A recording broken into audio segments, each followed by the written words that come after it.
La inteligencia artificial es una de las tecnologías más disruptivas y prometedoras del siglo XXI. Sin embargo, también plantea importantes desafíos y riesgos para el futuro del trabajo y del empleo. Según un experto del Fondo Monetario Internacional, el 60% de los trabajadores actuales se verán afectados por la inteligencia artificial en los próximos años, lo que va a requerir una adaptación y una transformación tanto de las habilidades como de las tareas y también, lógicamente, de las profesiones. Además, otra encuesta de Harvard y el MIT es el Instituto de Tecnología de Massachusetts, la mitad de las habilidades laborales serán inútiles en apenas 2 años. La consulta asegura que el 49% de las competencias que usamos actualmente en nuestros trabajos no serán de utilidad en 2025 debido a los avances de inteligencia artificial. ¿Qué oportunidades y qué amenazas implica la inteligencia artificial?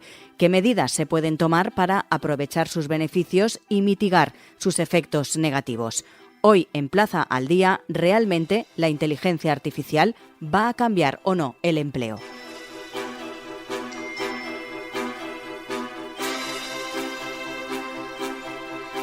Saludamos a Esteve Almiralles, profesor del Departamento de Operaciones, Innovación y Data Science de ESADE. Señor Almirall, muy buenas.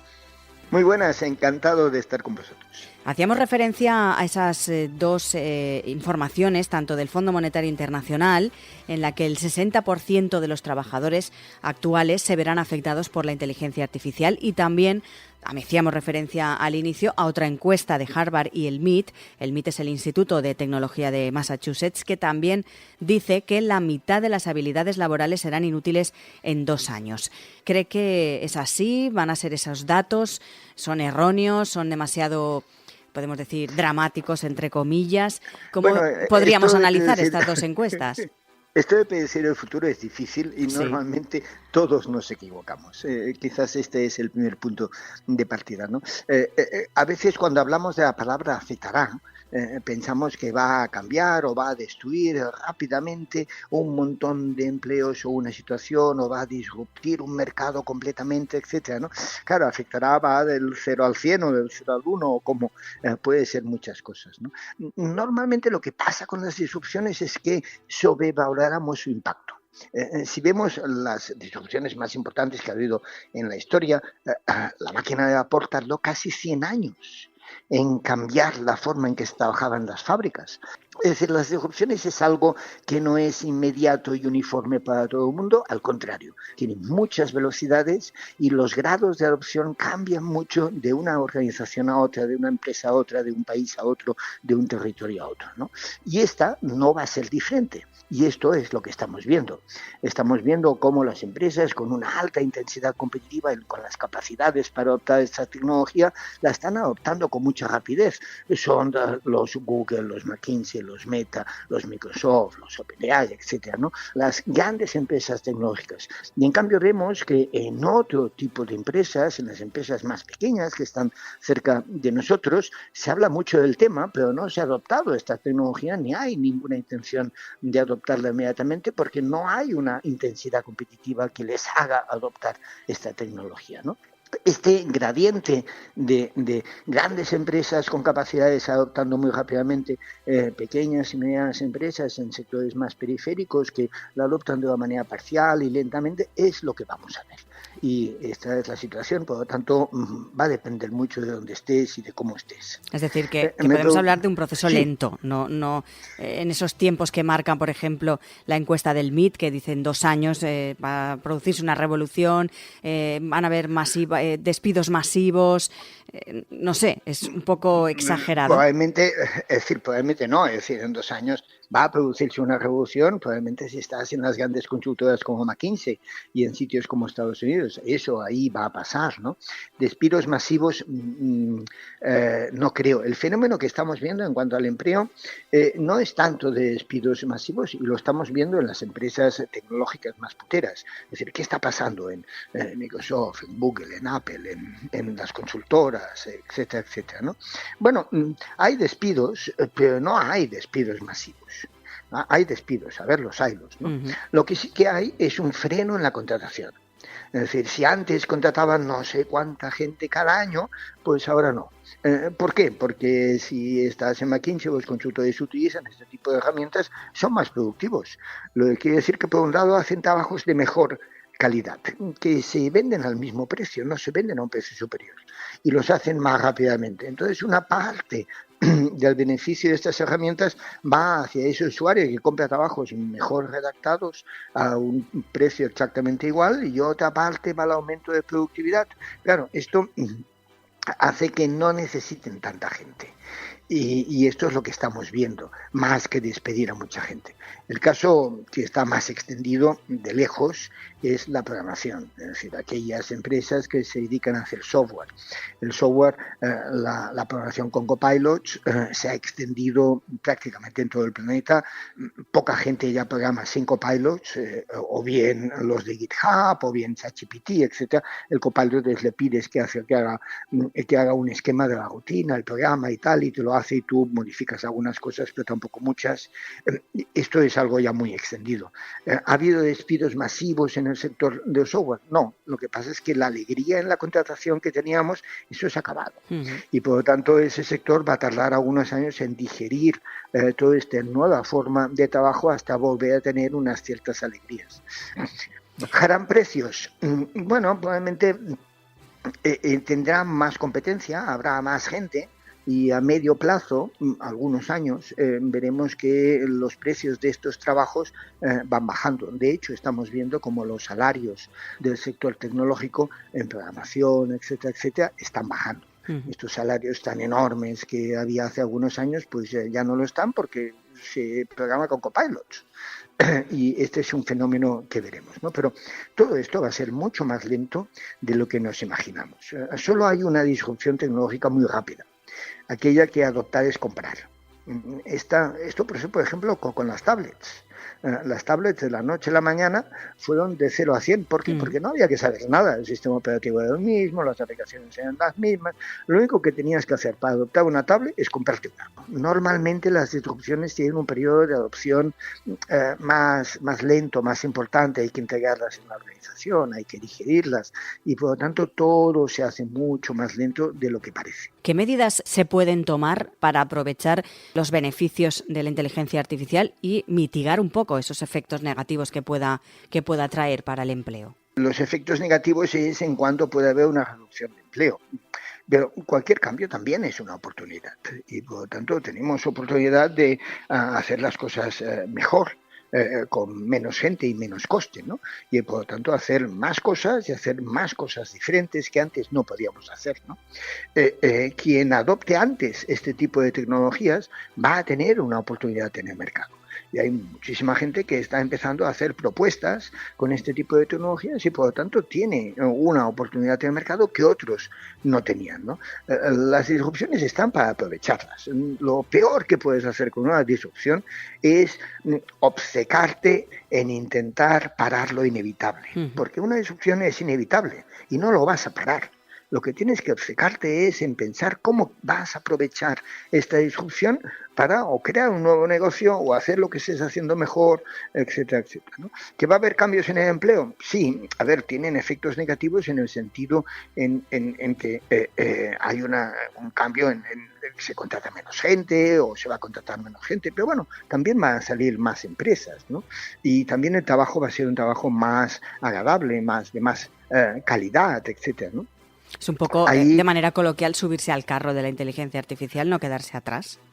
Claro, parar lo inevitable es lo peor que puedes hacer en la vida, porque es estúpido, es totalmente estúpido. Lo inevitable te va a pasar por encima, no vas a parar, tienes que subirte al carro, porque es la única forma de aprovechar la disrupción. Esta es la forma.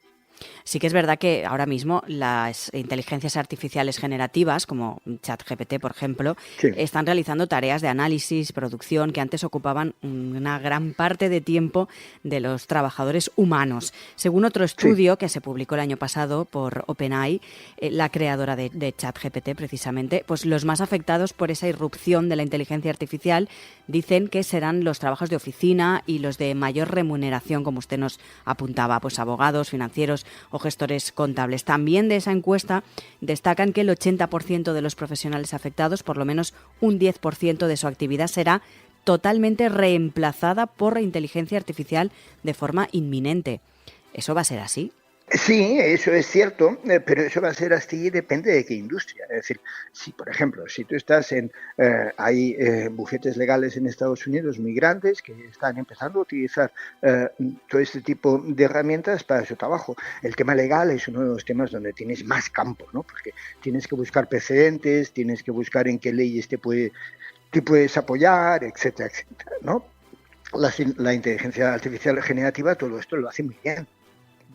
Y esta es una gran parte del trabajo, ¿no? Y esto lo hace excepcionalmente bien, ¿no? Por lo tanto, estos bufetes están utilizando todo esto para hacer un trabajo que antes hacía un montón de juniors y probablemente lo hacen mejor, más rápido, etcétera, y dan más herramientas a quien va a defender el caso para llevarlo y no tiene que leer 28 millones de hojas de algún sitio, ¿no? Es decir, todo esto es absolutamente cierto, pero bueno, también es un trabajo diferente, es un trabajo de más calidad, etcétera, ¿no? Claro, esto se va a trasladar al último bufete, va a tardar un tiempo en que esto se traslade al último bufete con otro tipo, porque hay barreras legales, hay barreras de procedimiento, etcétera, ¿no? Pensemos que esta parte del trabajo analítico normalmente es una pequeña parte de nuestro trabajo. La mayor parte de los trabajos tienen un tema relacional con otras personas, de entenderlos, de presentar las cosas que son tan importantes como el trabajo analítico. Toda esta parte relacional, esto queda exactamente igual, no desaparece. Es decir, te pueden hacer resúmenes muy rápidamente, pero al final vas a tener que comentar los resúmenes con alguien. Eso no va a comentar el ChatGPT con alguien, vas a hacerlo tú. Vas a tener que integrarlos. Esto es un tema diferente. Es decir, tenemos este modelo de adopción a varias velocidades, ¿no? Pero ¿habrá realmente alguna profesión o profesiones que se vean afectadas hasta tal punto que sean sustituidas las personas, los humanos, por inteligencia artificial? Sí, sin duda. Es decir, hay un continuo entre aumentar las capacidades de los humanos y automatizar. Y aparte de que hay ese continuo, siempre hay empresas en donde llevan ese continuo al límite. Veamos algún ejemplo en el periodismo, por ejemplo, ya que estamos en el periodismo, han salido ya algunos canales en donde el anchor, el presentador de noticias de 24 horas, es generado artificialmente. Entonces ya no hay presentador. Claro, esto permite pues que ese anchor hable todas las lenguas que tú quieras, que trabaje todas las horas que tú quieras, etcétera, etcétera. Esto es llevarlo al límite. ¿Todas las cadenas van a hacer anchors para noticias de 24 horas virtuales? Esperemos que no. No creo. Claro. No creo. ¿Alguna lo va a hacer? Por supuesto, alguna lo va a hacer. Sin duda cabe, ¿qué duda cabe que alguna lo va a hacer, ¿no? Veremos toda esa variedad en donde hay el que lo va a hacer va a ser más popular, va a provocar una disrupción y esa disrupción le va a aportar beneficios probablemente pingües durante un primer tiempo solo por la disrupción. Pues por supuesto. Veamos, por ejemplo, un caso curioso, ¿no? Un caso curioso porque no pensamos en ello, ¿no? Pensamos mucho en cosas como ChatGPT, pero no en generación de imágenes y vídeos, ¿no? En generación de imágenes y vídeos se está avanzando mucho y uno de los casos curiosos son influencers y normalmente chicas que hacen porno. En este caso pues hay dos, una que se llama Aitana, bueno hay muchas, pero dos así más conocidas, una que se llama Aitana, que es una influencer en Instagram, y otra que se llama Emily Pellegrini, que también es una influencia en Instagram y después hace porno en unas páginas que se llaman Fanboy, pagando, etc.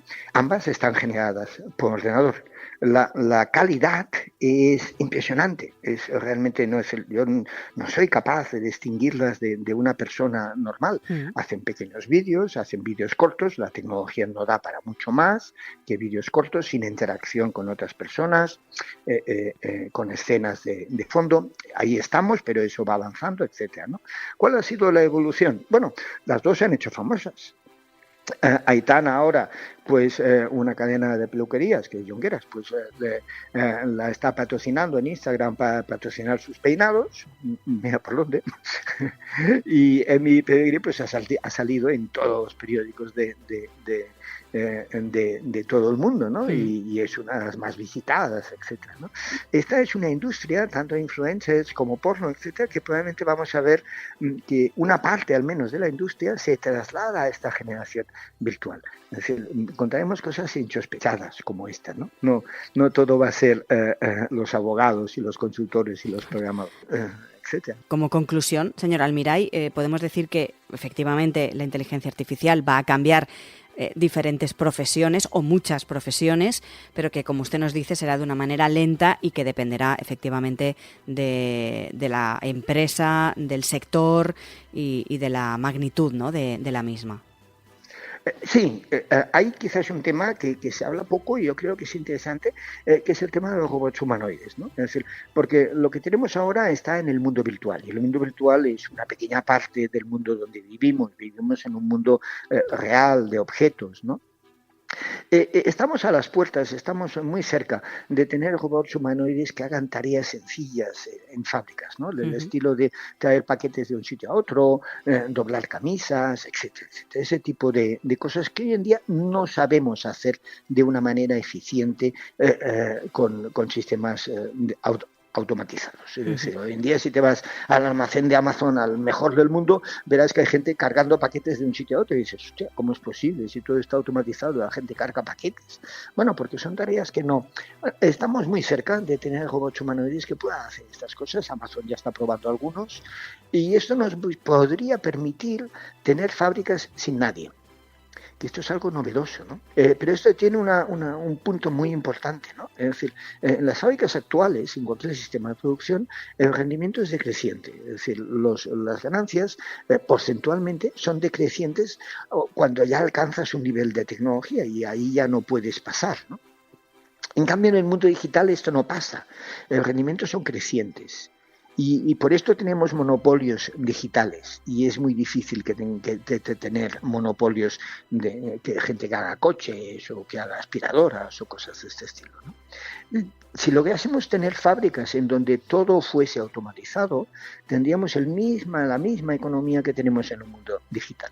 Si rendimientos decrecientes, precios bajando en la medida que la tecnología baja, y sería un mundo diferente.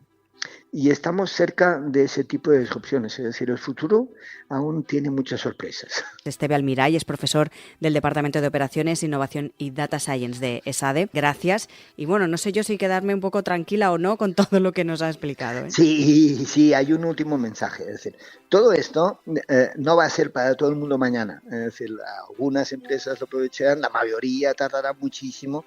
Y si la electricidad tardó 100 años, pues esto, algunos decenios va a tardar en llegar a todo el mundo. Es decir, nada va a ser tan rápido como a veces leemos en algunas publicaciones. Las cosas van a ir más lento. Pues como digo, gracias por acompañarnos. Muchísimas gracias a vosotros.